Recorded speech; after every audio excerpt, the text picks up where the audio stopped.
Okay, so picture this, right? You're on the Montana plains. It's June. The sun is beating down, and you're so thirsty that you're chewing on grass, pebbles, even bullets, just to try and get a little bit of saliva. Wow. I know, right? It's a pretty desperate situation. Well, that was the reality for the soldiers who survived Custer's last stand. Talked about a bad day at work, right? Yeah. And that's what we're diving deep into today, the Battle of Little Bighorn. It's one of those events in American history that's almost, it's legendary, it's mythical. It is. And it's fascinating because even after all these years, all this time that's passed, there's still so much we're trying to figure out about what happened on that day. Right. We've got eyewitness accounts, we've got historical records, there's modern archaeology that's coming into play. And yet the story just keeps captivating us. It really does. It's almost like a historical puzzle. Yeah. With all the pieces scattered all over the place. And, you've brought along some amazing sources to help us kind of piece this together. Diaries, battlefield maps, even a Lakota Warriors account. Yeah. It's, Where do we even begin with something like this? Well, to understand the battle itself, you really got to rewind a bit, Look at the events leading up to June 25th, 1876. So we've got Custer, Civil War hero, Right. known for his bold, some might even say reckless tactics. Right, yeah. Leading the 7th Cavalry. And he is under a lot of pressure to deliver a decisive victory against the Lakota and Cheyenne tribes, who, of course, are resisting the U.S. government's efforts to force them onto reservations. Yeah, and you had mentioned earlier that he was facing a much larger force than he anticipated. Oh, yeah. Yeah. I can almost feel the tension building as he sets out to confront this massive encampment led by Sitting Bull and Crazy Horse. Absolutely. And, despite his reputation for being aggressive, he kind of had a history of underestimating his Native American opponents. And this time, well, his intelligence reports were just way off. The Lakota and Cheyenne encampment along the Little Bighorn River, it was enormous, sprawling for miles with thousands of warriors present. Wow. Yeah. I had no idea it was that big. So what was his strategy going into this? Well, Custer, believed that speed and surprise were his best weapons, So he decided to divide his forces. It's a move that's been, scrutinized ever since. He sent Captain Benteen with 3 companies on a scouting mission to the south. Okay. It was essentially like a flanking maneuver to prevent the enemy from escaping. Okay. And he ordered Major Reno with another 3 companies to attack the village from the south. And he planned to lead the remaining 5 companies in a direct assault from the north, hoping to trap the Native Americans between his forces. So basically a 3-pronged attack. Exactly. Okay. But you mentioned flanking maneuver. For those of us who aren't military strategists. Sure. Can you just explain what that means? Absolutely. A flanking maneuver is basically an attempt to attack the enemy from the side, catching them off guard, hopefully disrupting their lines. It's a classic military tactic designed to gain an advantage. So in this case, Benteen's role was to prevent the Lakota and Cheyenne from retreating, essentially boxing them in for Custer and Reno's attacks. Okay. It sounds like, a pretty solid plan, at least on paper. Yeah. But things didn't exactly go according to plan for Reno, did they? No, not at all. Reno's attack was met with fierce resistance from the Lakota and Cheyenne warriors. They were dug in, well-armed, ready to defend their families and their way of life. Right. And Reno's troops, outnumbered, outmaneuvered, were quickly forced into a chaotic retreat. Yeah, I've read accounts that describe the soldiers as drunk and foolish during this retreat. Yeah, those are actually descriptions that come from Lakota warriors who witnessed the battle, And they speak to the disarray and the panic that gripped Reno's men as they were pushed back. And it's important to remember that we're looking at this through, very different cultural lenses. Right. The Lakota and Cheyenne warriors, they were incredibly skilled horsemen and tacticians. They were accustomed to fighting on the open plains. The 7th Cavalry, while well-equipped, they were less familiar with this type of warfare. They were trained for more traditional, European-style battles, which didn't really translate well to this environment. So Reno's attack it's a disaster. What's Custer doing during all of this? So Custer is observing the battle unfold from a distance, He's positioned on the bluffs overlooking the Little Bighorn River. And around 3:30 p.m., he sends a now famous message to Benteen, urging him to, come on, big village, be quick, bring packs. It's a message that reveals both the urgency of the situation and perhaps maybe a growing sense of desperation on Custer's part. And those packs that he's mentioning, those are the ammunition packs that Benteen was supposed to secure. Exactly. All right. But here's where things get really interesting, because on the one hand, he's demanding speed, come quickly, Right. but he's also requesting those ammunition packs, which would require Benton to backtrack Right. a significant distance, essentially delaying his arrival. So he's giving Benteen, like, conflicting orders. It certainly appears that way. And to complicate matters further, Benteen encounters another soldier who mistakenly assures him that the battle is going well. Wait, what? Yeah. So he's getting bad intel on top of confusing orders? It seems so, yeah. This soldier, Sergeant Kanipe, tells Benteen, "We've got them, boys. They're licking the stuffing out of them." Mm. But he was actually referring to Reno's initial skirmish, with a small group of Native American warriors before the main battle even erupted. But Benteen, unaware of the bigger picture, he believes Custer has the upper hand and doesn't need immediate assistance. Oh, man, talk about a communication breakdown. Yeah. So Benteen is operating under completely false pretenses. Completely. What happens next? Well, Benteen eventually reaches Reno, who is in a complete state of panic after his failed attack. Right. Reno has no idea where Custer is or what's become of him. They can hear gunfire in the distance, but they're cut off, Right. surrounded, facing a relentless enemy. So now Benteen has a real dilemma on his hands. Yeah. Does he risk everything to try and find Custer? Or does he focus on protecting the surviving soldiers and trying to get them to safety? It's a lose-lose situation. Yeah, and it's a decision that has been debated by historians for over a century. Yeah. Some argue that Benteen should have immediately gone in search of Custer. Others maintain that his decision to stay put and consolidate his forces was the only way to prevent the complete annihilation of the 7th Cavalry. It's a tough call. I mean, it's easy to judge from, in hindsight. Right. But in the heat of the moment, with limited information and chaos all around, Absolutely. Benteen had to make an incredibly difficult choice. Yeah. And as we kind of delve deeper into the events that unfold, we'll see how that the fog of war, coupled with these personal rivalries and miscalculations, Right. ultimately sealed the fate of Custer and his men. So we left off with Benteen and Reno kind of joining forces, surrounded, and facing a pretty desperate situation.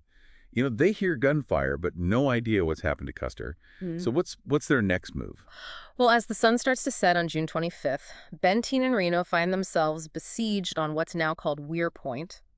They can actually see through their field glasses what looks like Native American warriors firing on, something or someone in the distance, but they're forced to retreat back to Reno Hill under heavy attack. It must have been terrifying. They're surrounded, outnumbered, they're low on ammunition, and now night is falling. Absolutely. And they're starting to grasp the gravity of the situation. One eyewitness account we have describes just how close Reno's troops came to complete panic and disintegration. What? The Lakota and Cheyenne warriors almost overwhelmed them at one point. But they managed to hold them off. So they survive the night, but they're still trapped on Reno Hill with, no sign of Custer. What happens next? Well, the next day, June 26th, is when the true horror of Custer's fate starts to become clear. Some of Reno's men observe something, chilling, really. Some of the Lakota warriors are wearing 7th Cavalry coats and hats. Oh, wow. It's like a punch to the gut. Yeah. That's when they realize that something terrible has happened to Custer and his men. Exactly. But incredibly, some soldiers still clung to the hope that, that Custer had somehow escaped, that he'd abandoned them and they were just seeing some spare clothing. Yeah. Denial. Denial can be a powerful coping mechanism, Yeah. especially in the face of, such unimaginable loss. That's right. But for the most part, the reality was setting in. They're still under siege, low on water, many are wounded, and they're surrounded by the enemy. They have no idea if or when help will arrive.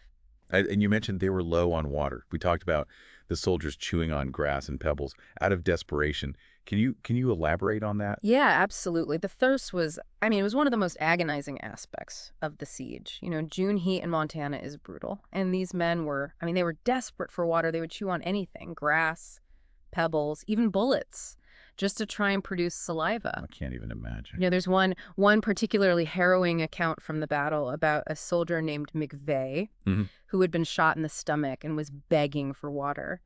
A fellow soldier risked his life to fetch him some, but when he drank it, the water just trickled out through his wound. He died shortly after. That's heartbreaking. It really drives home, the human cost of this battle, Yeah. the suffering that went beyond just the immediate casualties. Yeah.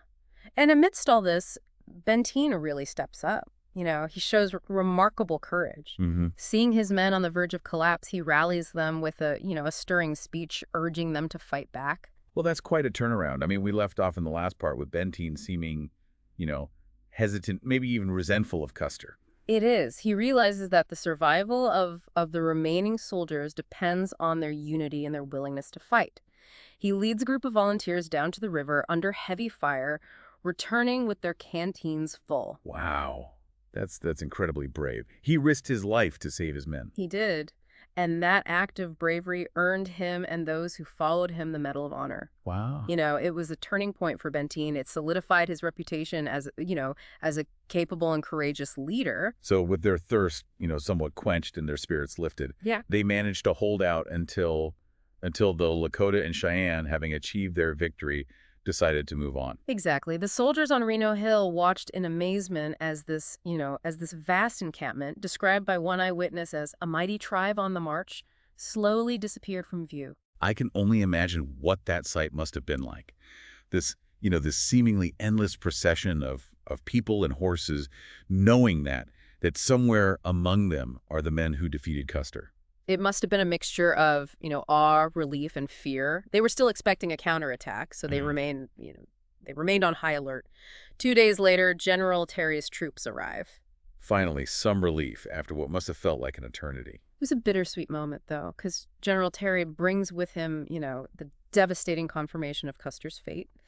He informs the survivors that Custer and his entire command are dead. What's Benteen's reaction to this news? I mean, remember, he was still in denial about Custer's death. It's actually quite remarkable. Instead of expressing, condolences or acknowledging Custer's death, he simply asks, "Where's Custer?"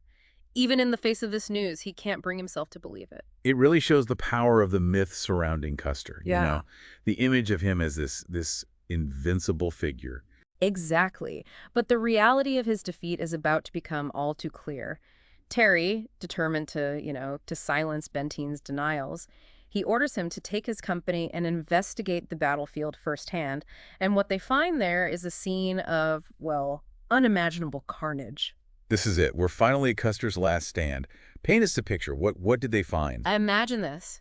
Scattered across the valley and up the slopes of the ridge are the bodies of Custer's men and their horses, over 200 in total. Wow. Many of the soldiers are stripped naked, their bodies mutilated, a testament to the ferocity of the fighting. It's just a scene of utter devastation. A grim reminder of the brutality of war, especially when cultures clash like this. One soldier described finding a head separated from its body, its features unrecognizable, likely dragged by a rope until it had completely, disintegrated. Okay. Another described, clumps of arrows protruding from the ground, marking the spots where fallen troopers lay. It's a horrific image. They even mistook, piles of dead horses for buffalo carcasses at first. So numerous were the fallen animals. And in the midst of this carnage, they found Custer. So describe that moment. What did they find? Custer's body was discovered lying near his brother, Tom, whose skull had been, brutally smashed. Custer himself had been shot twice, once in the chest and once in the temple. Was there any indication that he was, specifically targeted? That his body was treated differently than the others? That's a question that has fueled a lot of debate. Interestingly, Custer wasn't scalped, which was, a common practice among Native American warriors at the time. So the man known for his long flowing hair wasn't scalped. That's strange. It is. Some believe it means he wasn't recognized during the battle, while others suggest that his short hair, which he had cut, just before the campaign, made scalping impossible. Either way, it's a strange twist of fate. So his most famous feature may have inadvertently spared him that final indignity. Perhaps, but while his body was relatively intact, his brother Tom's mutilation suggests a particular, fury directed towards him. Maybe he fought with a fierceness that earned him the particular ire of the Lakota warriors. Yeah, it's possible. But amid all this death and destruction, there was one incredible survivor. You mentioned Comanche earlier. Yes, Captain Keogh's horse, Comanche. Yeah. He was found badly wounded but alive among the carnage. The army nursed him back to health, and he became, this living symbol of the battle. He's almost a symbol of resilience, of life enduring, even in the face of such unimaginable death. And talk about resilience. Comanche lived to the ripe old age of 29. He was preserved and is on display at the Natural History Museum at the University of Kansas. A fitting tribute to the sole equine survivor of one of the most iconic battles in American history. So we've walked through the battle itself, the incredible victory of the Lakota and Cheyenne, and the devastating loss of Custer and his men. But the story doesn't end there. What happened in the aftermath of this battle? How did news of Custer's defeat impact the nation? Yeah. So we've seen how the battle unfolded, the Lakota and Cheyenne, incredible victory, and the devastating loss of Custer and his men. But what happened next? How did this event, this shocking defeat, reverberate through the nation? It was 1876, the centennial year, a time of celebration for the United States. Yeah. Imagine, the country's in the midst of celebrating a century of existence. Fireworks are lighting up the sky. There's this sense of national pride and optimism in the air. And then, boom, the news hits. Custer, the legendary Indian fighter, the Civil War hero, has been wiped out along with his entire command. What a blow to the national ego. I can't even imagine the shock waves that must have sent through the country. Yeah, it was a complete and utter shock. The news spread like wildfire. Reached the East Coast on July 5th, just a day after the centennial celebrations. Newspapers were filled with, headlines about the massacre, and the public was outraged. So naturally, the blame game begins. Oh, yeah. Who was responsible for this catastrophe? Exactly. Fingers were pointed in every direction. Reno, of course, was heavily scrutinized. His retreat was seen as cowardly, and many believe that if he'd held his ground, the outcome might have been different. But as we discussed earlier, his troops were overwhelmed, facing a much larger and more determined enemy. That's true. And it's important to remember that he was operating under Custer's orders, which brings us to Benteen. His delay in reaching Custer became, a source of controversy. Some argued that he deliberately stalled, perhaps motivated by, personal animosity towards Custer, while others maintained he was simply following orders to secure the ammunition packs. Right. It's easy to second-guess these decisions from the safety of hindsight, but in the heat of battle, with limited information and chaos all around, who knows what any of us would have done? Exactly. And then there's Custer himself. His aggressive tactics, his decision to divide his forces, his underestimation of the enemy, all of these factors contributed to the tragedy. It's almost Shakespearean, a hero undone by his own strengths.